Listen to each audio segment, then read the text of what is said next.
surprised that my middle name was Evelyn. It was an instant friendship. Evelyn was a dancer. She was an ex-rockette.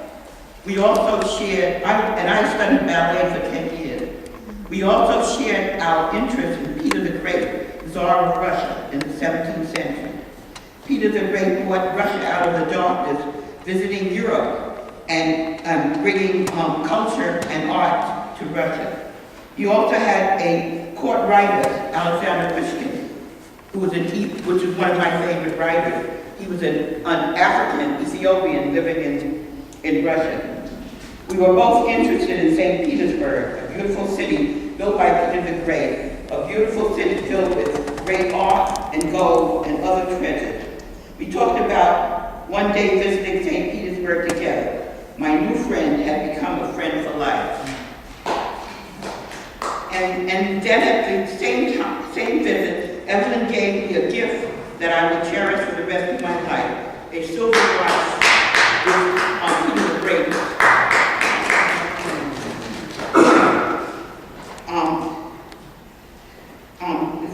With the picture of Peter the Great on the front. My only regret that I would never be able to see St. Petersburg without my friend Evelyn. I can describe Evelyn as a caring, interesting, warm-hearted, and very intelligent person. We only met once or twice, but I will never forget her. In our last conversation in January 2014, Evelyn spoke about Clinton, how he always managed to land on his feet. We laughed, and she said, I didn't say that, she said, quote, it's because of his Buddhist practice and SGI. In the opening, I had to read this because it described her. In the opening of the eye, which was lectures written by our president Ikeda, it says here, compassion is the heart of Buddhism and the essence of the Lotus Sutra. Incompassion totally contradicts the spirit of Buddhism. In an early Buddhist scripture, the Sutta Nipata Sakamuni, the founder of Buddhism, explains that loving kindness, namely compassion, is proof of enlightenment. He said that one who is skillful in respect of the ultimate good and has attained the peaceful state. Let all living beings indeed be happy and secure. Let them be happy-minded. Whichever are seen or unseen, whichever live far or near, whether they already exist or are going to be, let all living things be happy-minded. Just as a mother would protect with her life her own son, her only son, so one should cultivate an unbounded mind of loving kindness toward all the beings and loving kindness toward the world. That describes Evelyn Kronsky.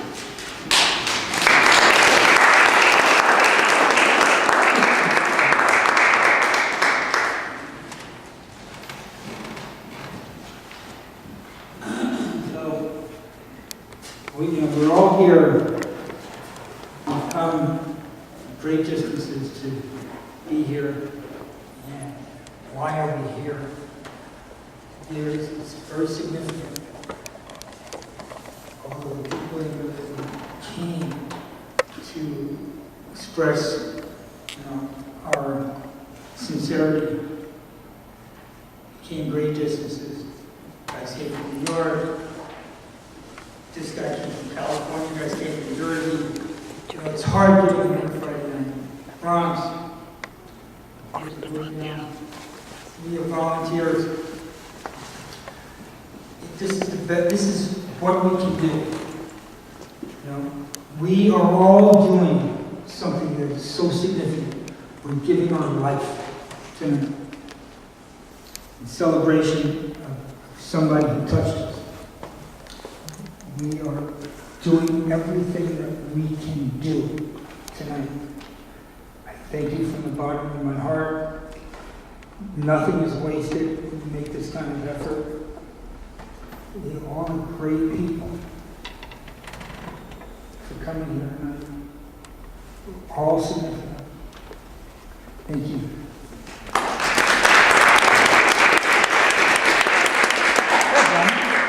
Get up here. Huh? Good man. Stephen? Okay. So, I met this guy when I was 4, when I was 5, he was 4. We introduced ourselves and we started punching. Right away. And this is Stephen Safford, Dr. Richard Safford. I just wanted to say a couple of things. I met Clinton in 1969, and I met Evelyn, who I know as Eve, as well back then. We lived in the same building. Like he said, he was 5, I was 4, or 5 and 6. I didn't know Eve.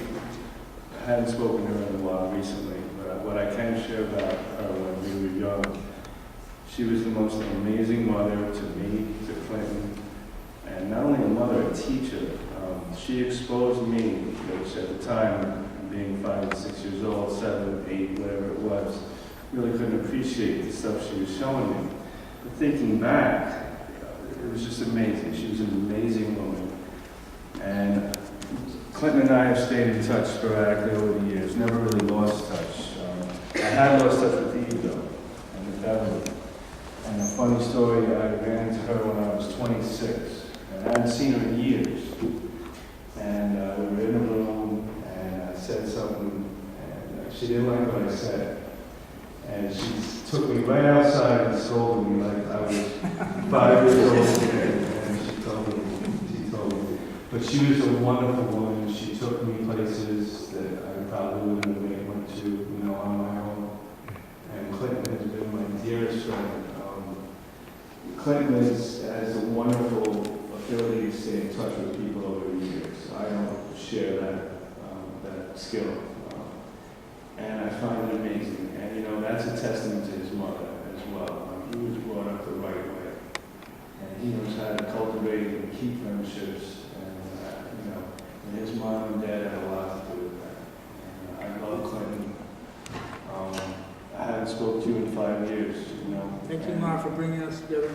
But it doesn't matter. I mean, it's a terrible circumstance, but this is what we do. And I love Clinton, I love his family.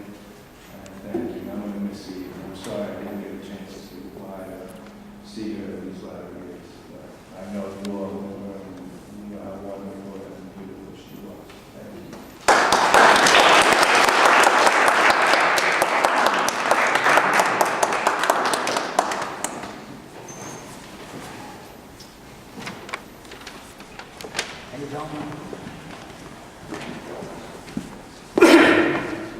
So I wanted to be here to pay my respects to Mrs. Kronsky.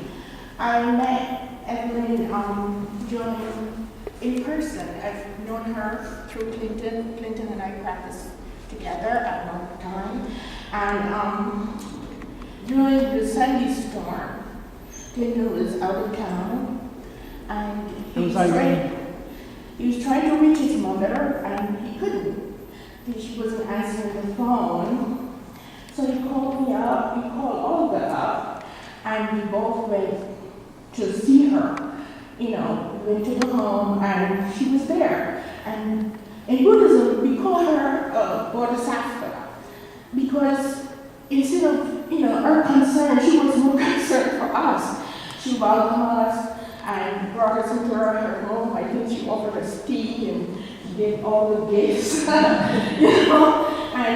she was so grateful, her spirit, she was so grateful that, even though she doesn't actually practice Buddhism, we took time out to come to visit her to make sure she was okay. And just in that short time that I have known this lady, I find, as everyone has already said, to be so generous and warm and kind, and that I know that she's in a real great place right now, and I just wanted to show my respect. Thank you.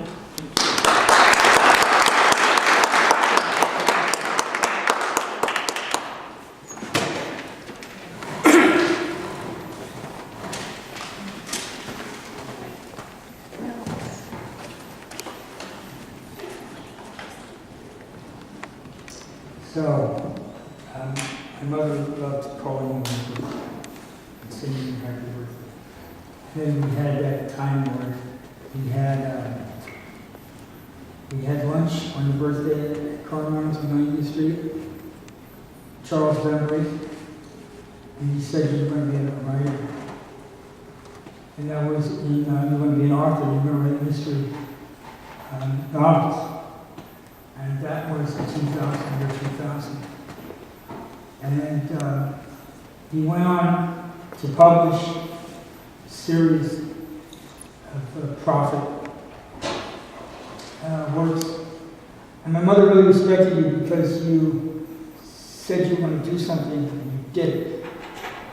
So thank you very much for that. My mother was a white Jewish lady who had a black kid in the 1960s. And in a lot of ways we were alone in the world. And it was just me and her. But she had a lot of imagination.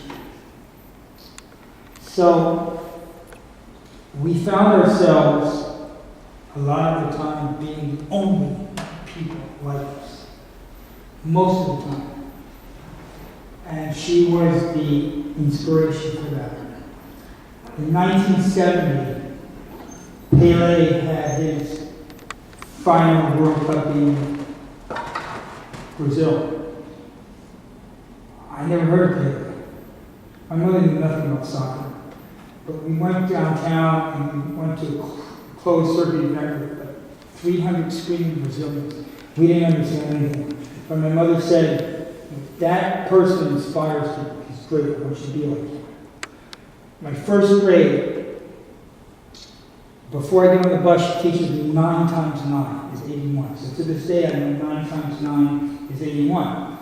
I didn't know what 2 times 2 was, right? She sent me off to school. She said, be the best.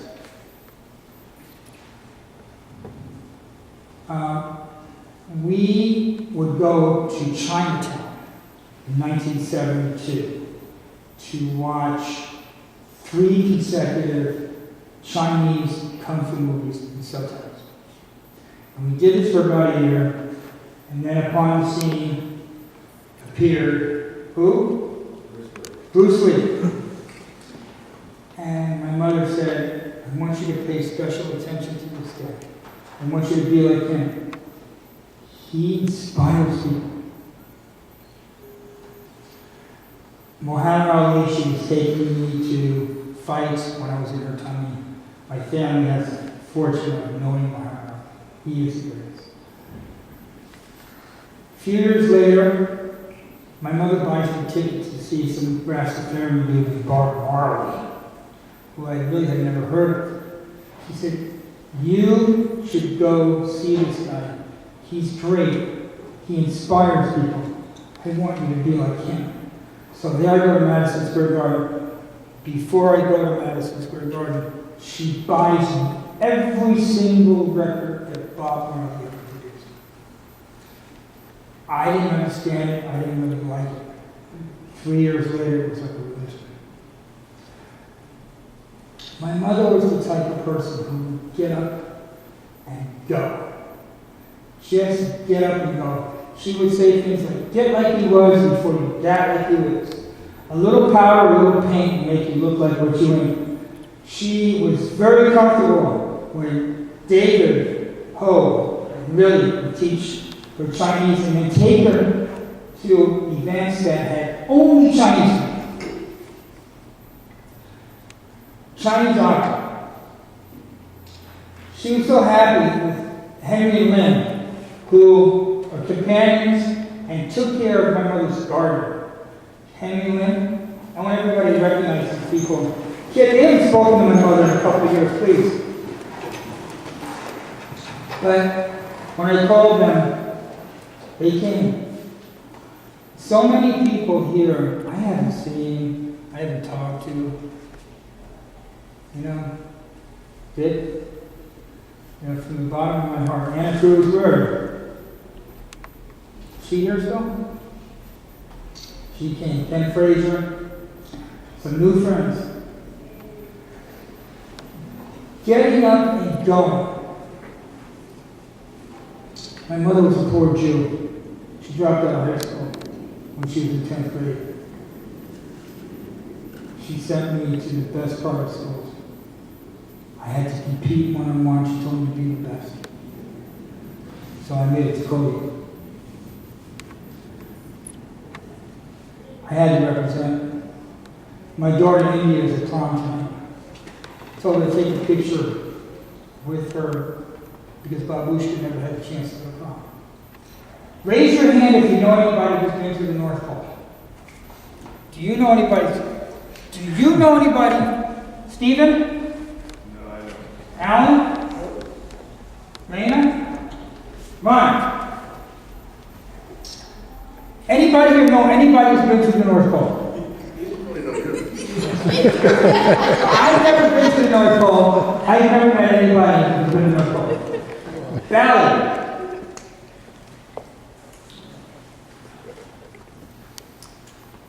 Raise your hand if you've ever been to Kronsky, if you've met her. Everybody who's met Evelyn Kronsky, please raise your hand. Raise your hand.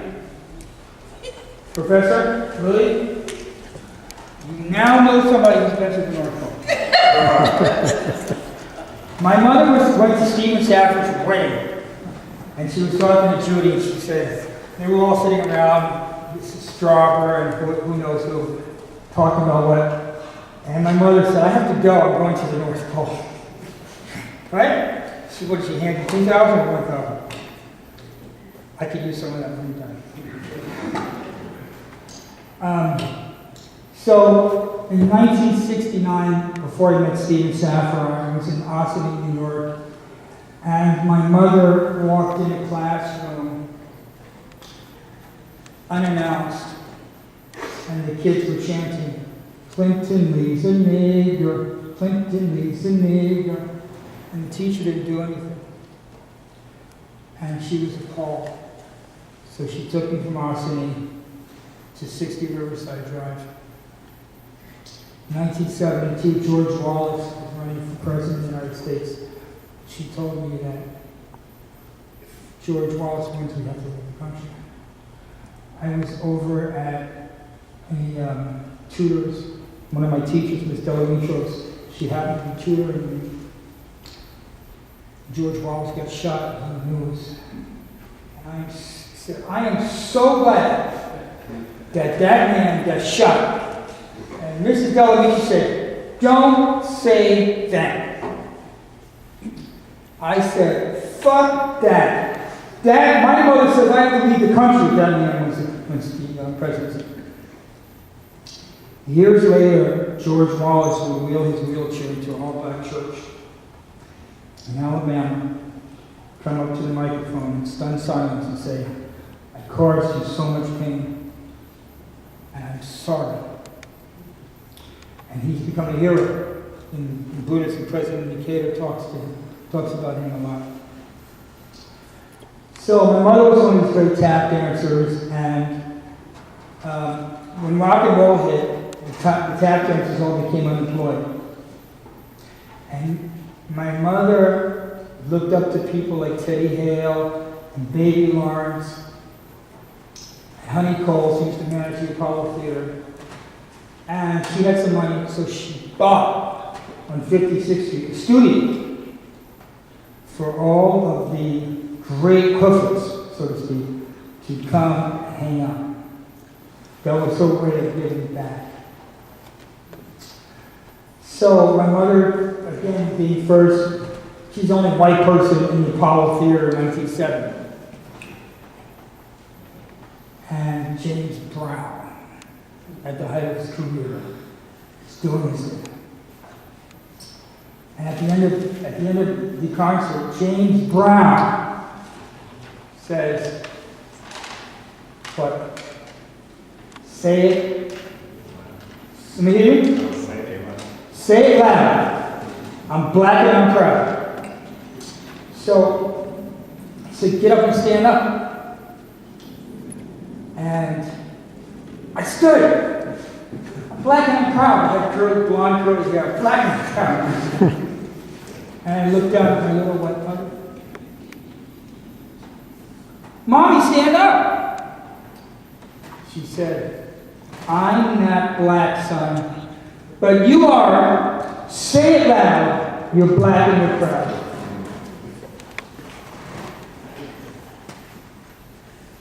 I think I'll share something else in a minute. Somebody else come up now.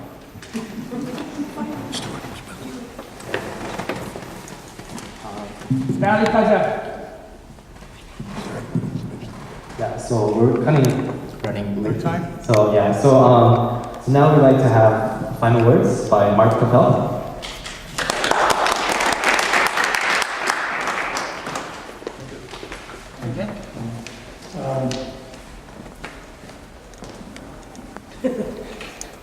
I have a few things to read, but I mean, everything's been said, so the one thing that I've learned in practicing this Buddhism is that the precious value of one single life.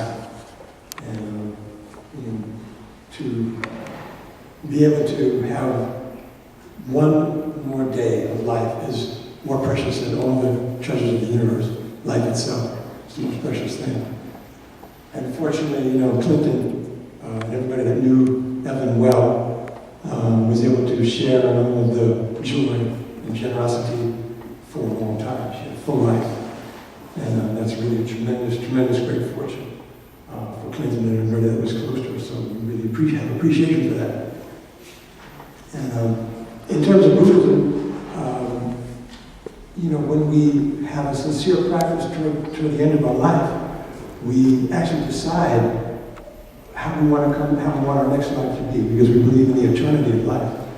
And so, Clinton, I'm firmly convinced if you determine that you want to be in the next life with your mother, you will.